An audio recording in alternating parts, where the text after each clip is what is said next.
मान तालुक्याला मिळालेला एक नवी ऊर्जा माननीय नामदार जयकुमार गोरेभाऊ यांना मिळालं मंत्रिपद. त्या मंत्रिपदाचा आपल्या लोकांना, आपल्या कार्यकर्त्यांना, आपल्या गावाला, आपल्या भागाला, आपल्या मातीला कसा फायदा होईल, त्याचा उपयोग कसा करता येईल. अजून सुद्धा संभ्रम आहे लोकांमध्ये की अजित पवार गटाचा राजीनामा न देता कमळावरती फॉर्म भरला आणि निवडणूक लढवत आहे. ज्यावेळेस भारतीय जनता पक्षाबरोबर अजितदादा गेले त्यावेळेस मीही दादांच्या सोबत युतीमध्ये सामील झालो. येणाऱ्या 5 वर्षामध्ये म्हसवडची वेगळी ओळख आम्ही निर्माण करू. नमस्कार, मानदेश प्राईममध्ये आपल्या सगळ्यांचं स्वागत. मंडळी, म्हसवडच्या राजकारणात विविध घडामोडी घडताना आपण पाहतोय. म्हसवडची निवडणूक ही अटीतटीची चुरशीची होणार याचे संकेत अगोदरच आपल्याला मिळत आहेत. आपण या निवडणुकीच्या पार्श्वभूमीवर विविध उमेदवारांना भेटतोय, त्यांचं विजन काय आहे हे जाणून घेतोय, म्हसवडचा विकास कसा करणार हे त्यांच्याकडून जाणून घेतोय. आपल्यासोबत युवराज सूर्यवंशी आहेत. ते प्रभाग क्रमांक 7 मधून नगरसेवक पदाची निवडणूक लढवत आहेत आणि त्यांच्या सौभाग्यवती प्रभाग क्रमांक 6 मधून. सुरुवातीला खूप खूप स्वागत तुमचं. कशा पद्धतीनं प्रचार तुमचा चालू आहे, कसा प्रतिसाद लोकांचा मिळतोय? गेले 20 वर्ष या राजकीय जीवनामध्ये काम करत असताना लोकांची असणारी नाळ आणि असणारं प्रेम या ताकदीच्या जोरावरती मी पुन्हा एकदा या निवडणुकीला सामोरे जात आहे. आणि जात असताना लोकांचा पुन्हा विश्वास संपादन करणं आणि शहराचं जे काय आता नागरीकरण होते त्या दृष्टीनं शहराला एक चांगली दिशा देण्याचं काम या ठिकाणी आम्ही या निवडणुकीच्या माध्यमातून लोकांसमोर जात आहे.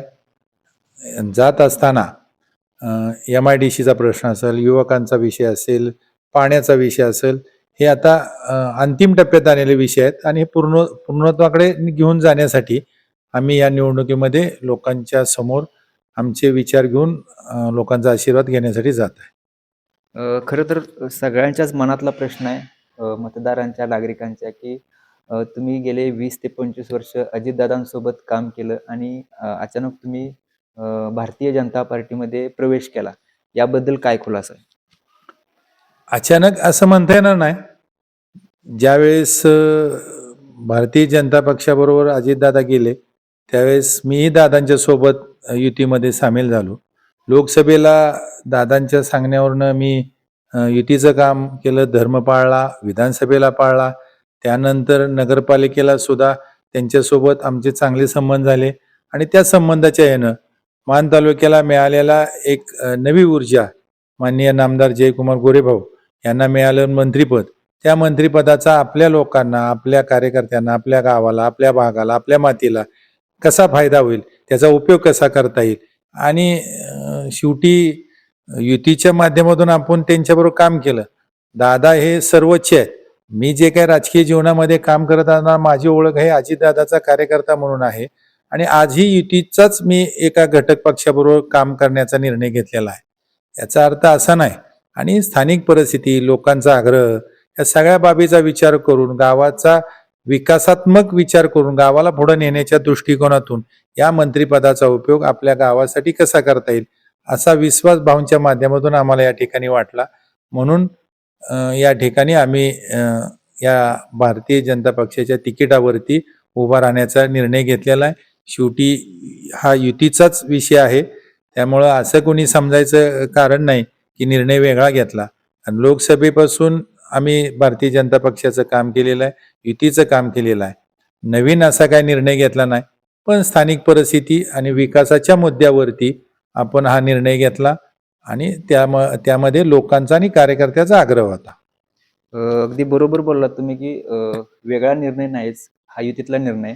परंतु आता तुम्ही म्हणाला की अजितदादा यांना मी कधी विसरू शकत नाही, त्यांच्यामुळेच माझी ओळख आहे.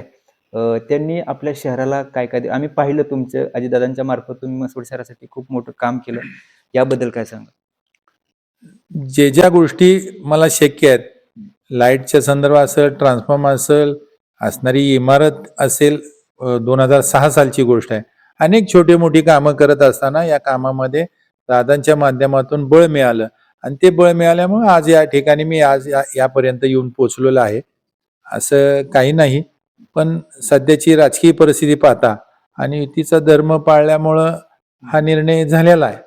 आणि या निर्णयाचा उपयोग मी शहरासाठी करणार आहे. खरं तर अजून सुद्धा संभ्रम आहे लोकांमध्ये की तुम्ही अजित पवार गटाचा राजीनामा न देता कमळावरती फॉर्म भरला आणि निवडणूक लढवताय. काय सांगाल याबद्दल? मी तसं काय नाही.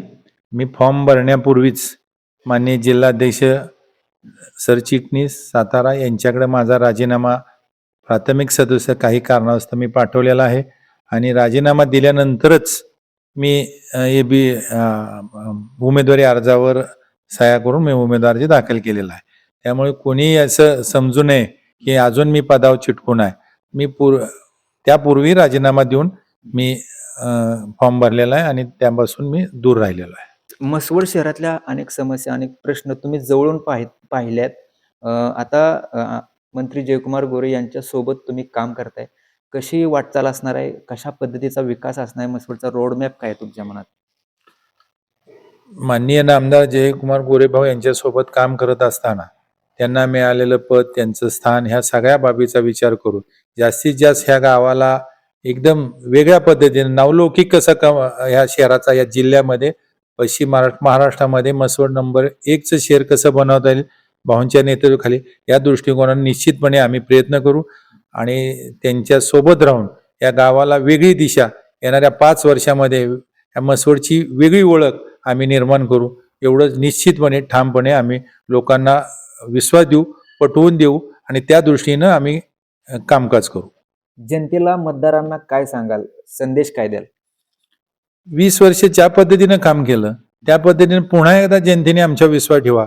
कोविडमध्ये केलेलं काम, आजपर्यंत लोकांनी केलेलं काम आणि आजपर्यंत लोकांनी दिलेला विश्वास हा सार्थ ठरवू, इथून पुढेही सार्थ ठरवला जाईल आणि पुन्हा एकदा आशीर्वाद द्यावा, पुन्हा एकदा संधी द्यावी, एवढीच मी या म्हसवडकरांना विनंती करणार आहे. आणि त्या विनंती करून मी त्या इथून पुढे या शहराचा विकास करण्याबाबत माननीय जयकुमार गोरेभाऊ यांच्या नेतृत्वाखाली आम्ही हे काम पार नक्की पाडू आणि या सिद्धनाथाचा नगरीचा चेहरा मोहरा निश्चित या येणाऱ्या 5 वर्षामध्ये बदलू, एवढा ठाम विश्वास आम्हाला या ठिकाणी व्यक्त करतो. तेवढी आम्ही लोकांमध्ये आत्मविश्वास निर्माण करू. मंडळी, गेले 20 ते 25 वर्ष अजितदादांसोबत काम करून आता युवराज सूर्यवंशी यांनी मंत्री जयकुमार गोरे यांचं नेतृत्व स्वीकारलंय आणि त्यांच्या भावना आपण ऐकल्या. या सिद्धनाथाची ही पवित्र भूमी नक्कीच विकासाच्या दृष्टीने चांगली बनवू अशा त्यांच्या भावना आहेत. मंडळी, या निवडणुकीच्या पार्श्वभूमीवर अनेक उमेदवारांना आपण भेटणार आहे, त्यांच्या भावना जाणून घेणार आहे, त्यांचं विजन काय जाणून घेणार आहे. आपल्या चॅनलला सबस्क्राईब करा, लाईक करा, शेअर करा. धन्यवाद. नमस्ते. आवाज माणदेशाचा, माणदेशातील प्रत्येकाचा. माणदेश प्राईम सबस्क्राईब करा आणि अपडेट रहा. नवीन व्हिडिओच्या नोटिफिकेशनसाठी बेल आयकॉनचं बटन दाबा. धन्यवाद.